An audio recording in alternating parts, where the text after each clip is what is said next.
Welcome to our channel. Today we how to set up Adobe Media Encoder for faster batch exports. Easy tutorial step by step clearly. Open Adobe Media Encoder on your computer.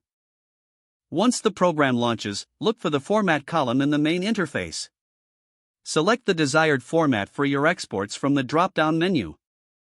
Next, add your media files by clicking the plus button or dragging and dropping them into the queue. Once the files are added, check the output file column to ensure the output path is correct.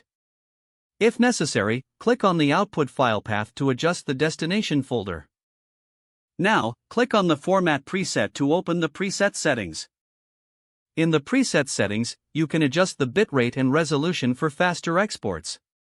To optimize speed, consider using a lower bitrate without compromising quality too much.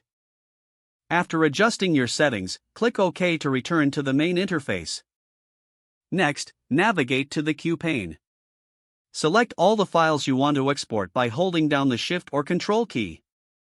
Now, right-click on one of the selected files and choose Export Media. A dialog. Make sure to enable GPU acceleration for faster processing, if your hardware supports it. Finally, click the Start Queue button to begin the batch export process. You can monitor the progress in the status column of the queue. Once finished, navigate to your output folder to check your exported files. If the page does not load, refresh the browser or try again in a private or incognito window. Make sure you are using the correct email address, then retype it carefully to avoid small typos.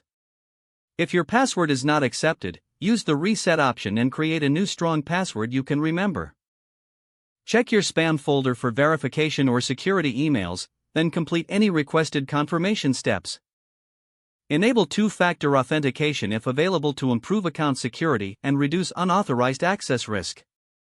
After signing in, review your profile details so your contact information and settings are accurate and current. If you see an error message, note it down and try again after restarting your device and internet connection. Log out when you finish, especially on shared devices, to keep your account and payment information secure. If the page does not load, refresh the browser or try again in a private or incognito window. Make sure you are using the correct email address, then retype it carefully to avoid small typos.